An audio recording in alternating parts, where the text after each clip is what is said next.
Hello दोस्तों, कैसे हैं आप लोग। और आई होप कि आप सब लोग अच्छे होंगे, आपकी तैयारी अच्छी चल रही होगी। और इसी वे में आगे बढ़ते हुए आज हम देखेंगे concept of a plane in 3D। अब तक हमने लाइंस की बात कर ली 3D में, और प्लेन की इक्वेशन भी छोटी मोटी बताई थी, है ना। जब एक्स वाई हो, वाई जेड एक्स हो, और इसके बाद में आपको डायरेक्शन क्वेश्चंस भी बताए थे, डायरेक्शन रेशो भी बताए थे। तो डायरेक्शन क्वेश्चंस क्या होते हैं, एक्स एक्सिस से अगर अल्फा एंगल बने, वाई एक्सिस से अगर बीटा बने, और जेड एक्सिस से अगर गामा बने, तो उनके जो कोसाइंस होंगे वही क्या होते हैं, वही इनके क्या होते हैं, डायरेक्शन कोसाइंस होते हैं। ठीक है ना, वही इनके क्या होते हैं, डायरेक्शन कोसाइंस होते हैं। और डायरेक्शन रेशो जो होते हैं वो क्या होते हैं, डायरेक्शन रेशो क्या होते हैं कि इनके प्रोपोर्शनल पे एक नंबर होता है। लेट वो अगर ए है, बी है, सी है, तो ए प्रोपोर्शनल हो जाएंगे, ये तीनों किसके प्रोपोर्शनल हो जाएंगे, उसके। देखो कोस अल्फ़ा को एल एल भी बोल सकते हैं, एम कॉस बीटा को बोल सकते हैं, एन कॉस गामा को बोल सकते हैं। इनके प्रोपोर्शनल में एक 3 नंबर हैं, ए बी सी रेस्पेक्टिवली। तो L by A equal to L by B equal to L by C, ये क्या हो जाएगा, रेशो हो जाएंगे। ठीक है ना। तो सिंपल था दोस्तों। आज हम पढ़ते हैं कि प्लेन क्या होता है 3D में। देखो एक एक करके समझते हैं। देखो प्लेन की जो नौ इक्वेशन होती है ना, जो सिंपल इक्वेशन होती है, a first degree equation in x y z, first degree equation in x y z, उसकी जो इक्वेशन होगी प्लेन की वो क्या हो जाएगी, A X plus B Y plus C Z is equal to 0। ये किसकी इक्वेशन हो गई, एक प्लेन की इक्वेशन हो गई। ठीक है ना। अब देखो एक कंडीशन और होती है इसमें, और वो कंडीशन क्या होती है कि आप तो देखो ज़्यादा डीप में तो जाना नहीं है, तो आप तो है ना यही समझ के चलो कि एक प्लेन की इक्वेशन जो होती है वो क्या होती है, ए एक्स प्लस के बी वाई प्लस के C Z is equal to 0। Condition ये होती है, देखो Z square B square plus के C square is not equal to 0, तब ये रिप्रेजेंट करती है एक प्लेन को। तो आप तो इसी को लेकर चलना। ठीक है ना। इसके बाद है 10th। अब सब प्लेन के बारे में पढ़ेंगे दोस्तों हम। 10th क्या, देखो normal form of a plane.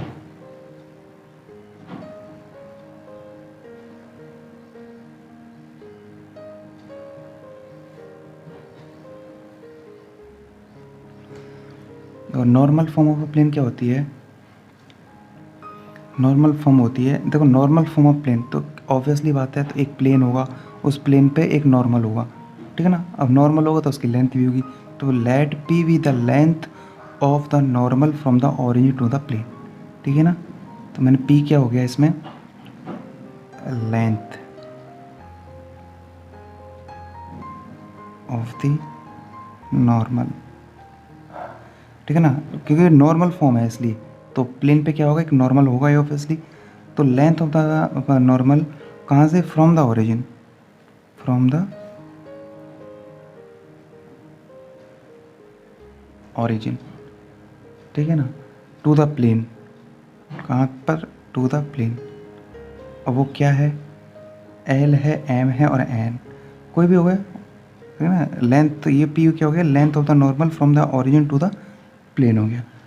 ठीक है ना। इसी के साथ में एल एम और एन क्या हो जाएंगे आपके, डायरेक्शन क्वेश्चन हो जाएंगे, क्या हो जाएंगे, डायरेक्शन कोसाइंस ऑफ नॉर्मल। ये किसके हो गए, नॉर्मल के हो गए। क्लियर है। तो पी भी पता लग गया, एल भी पता लग गया। नॉर्मल की अगर पता लग जाए तो वहाँ पे हम इक्वेशन निकाल सकते हैं प्लेन की। तो प्लेन की जो इक्वेशन हो जाएगी वो क्या हो जाएगी, l x plus m y plus n z is equal to p हो जाएगी।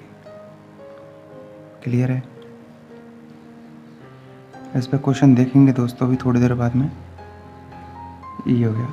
अब बात करते हैं इसके बाद में 11th कंसेप्ट, वो क्या है, प्लेन की इक्वेशन, लेकिन कौन से फॉर्म में, इंटरसेप्ट फॉर्म में।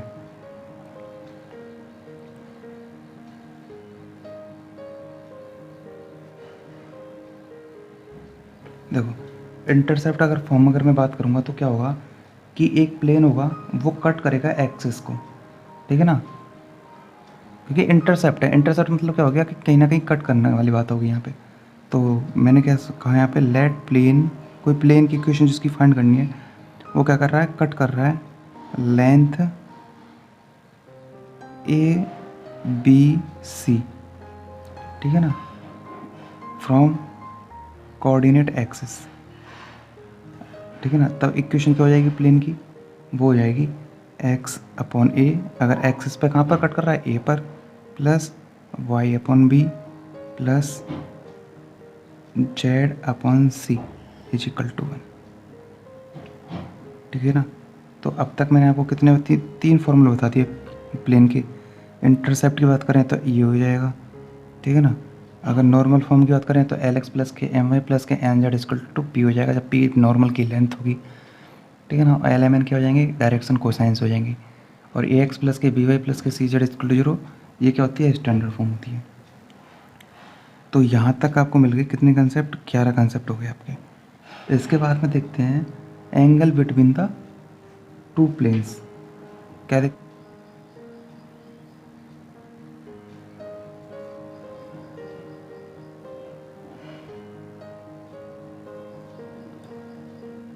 अब तक लाइंस के बीच में पढ़ते थे एंगल, आपको ने बताया भी था इसी चैप्टर में लाइंस के बीच में क्या मतलब वो एंगल होता है। अब बात करते हैं इसकी, angle between the two planes. देखो दो प्लेन की इक्वेशन दी हुई है, सपोज क्या, a1x plus b1y plus c1z plus d1 is equal to 0, a2x plus b2y plus c2z plus d2 is equal to 0। दो प्लेन की इक्वेशन हो गई, ठीक है ना। अब इनके बीच में क्या फाइंड करना है, एंगल फाइंड करना है। तो कैसे निकालेंगे, cos theta is equal to, देखो a1 a2 plus b1 b2 plus c1 c2 upon under root a1 square plus b1 square plus c1 square. इसी तरीके से a2 स्क्वायर प्लस b2 का स्क्वायर और प्लस के c2 का square. Simple है।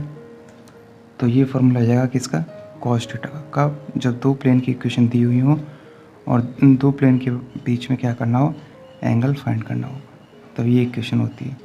तो ये आपने उसमें भी पढ़ा हुआ था जब मैंने लाइंस को पढ़ाया था। 3D में अगर लाइन होती है तो उनके बीच में एंगल फाइंड अगर करना हो तो वो किस तरीके से करते हैं, ठीक है।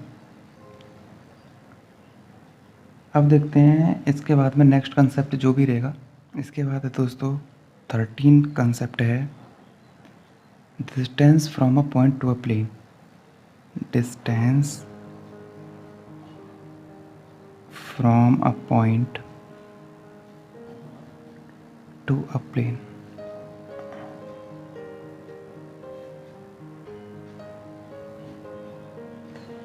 ठीक है, तो इसको कैसे फाइंड करेंगे यहाँ पे, देखो अगर कोई एक पॉइंट दिया हो, वो पॉइंट है P, जिसके कोऑर्डिनेट है x1 y1 और z1 दिया हो, और प्लेन की इक्वेशन दी हुई हो क्या, ax plus by plus k cz plus k d, ये दिया हो, ठीक है ना। अब वो पूछ रहा हो कि इस पॉइंट की इस प्लेन से डिस्टेंस बताओ। तो ये कंसेप्ट मैंने आपको पहले भी खूब बार बताया हुआ है, सब जगह सेम चलेगा क्योंकि बेसिक्स हमेशा यूनिवर्सल है। तो क्या करना होता है, डिस्टेंस के लिए इस पॉइंट को इस पर सेटिस्फाई कर देना है, ए x1 plus B y1 plus के सी z1 प्लस के d, ठीक है ना। और अपॉन करके अंडर रूट में ए स्क्वायर प्लस बी स्क्वायर और प्लस सी स्क्वायर। ये डिस्टेंस क्या होती है, पॉजिटिव होती है, इसलिए मोड आ जाएगा। सिंपल है। तो देखो यार, कंसेप्ट को करते चलो, उसके बाद में डायरेक्ट क्वेश्चन देखेंगे। तो बहुत इस पे इजीली क्वेश्चन आते हैं, बहुत ज़्यादा लेंदी नहीं आते, ज़्यादा कॉम्प्लेक्स नहीं आते। फॉर्मूले इसमें जो इंपॉर्टेंट है वो आपको याद होने चाहिए, तो ये थोड़ा इजी पड़ता है, ठीक है ना। और यहाँ तक तो आपको समझ में आया ही होगा।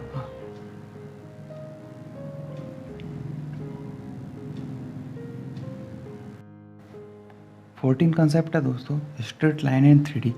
प्लेन की पढ़ ली आपने अब तक जितनी भी थी, स्ट्रेट लाइन की पढ़ते हैं, स्ट्रेट लाइन इन 3 डायमेंशन में। देखो अब तक आपने पढ़ा कि प्लेन की इक्वेशन क्या होती है, ठीक है ना। अब देखेंगे कि स्ट्रेट लाइन की इक्वेशन क्या होती है इन 3D में। तो सबसे पहले 14 है ना, तो उस पॉइंट में देख लेते हैं। एक सिंगल पॉइंट से बता देता हूँ पहले तो एक स्ट्रेट लाइन पासिंग थ्रू, एक स्ट्रेट लाइन है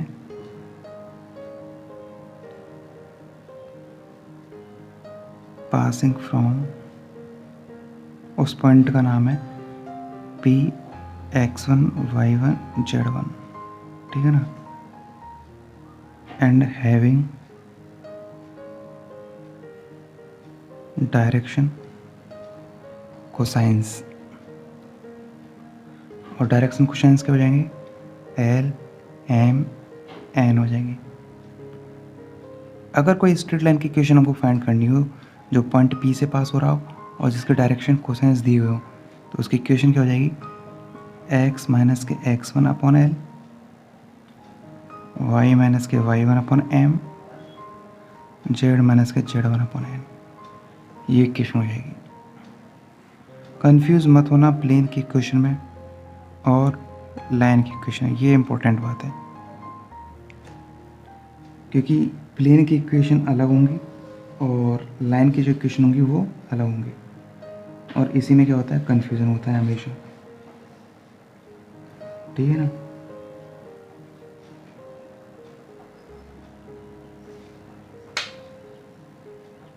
इसके बाद है 14 के बाद 15 है 2 पॉइंट्स। अगर जब 2 पॉइंट्स गिवन हो तब 3D में एक लाइन की इक्वेशन क्या होगी, ठीक है ना। अगर 2 पॉइंट हैं जैसे x1 y1 z1 and x2 y2 z2, ये 2 पॉइंट गिवन हो, तब इक्वेशन क्या हो जाएगी ऑफ स्ट्रेट लाइन की, equation of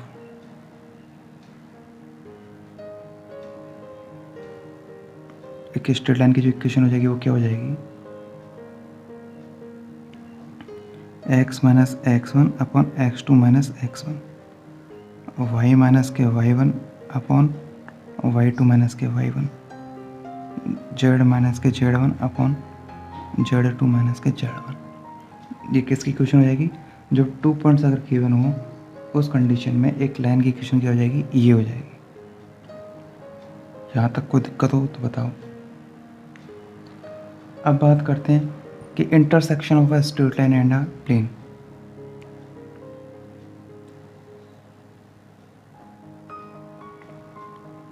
intersection of a straight line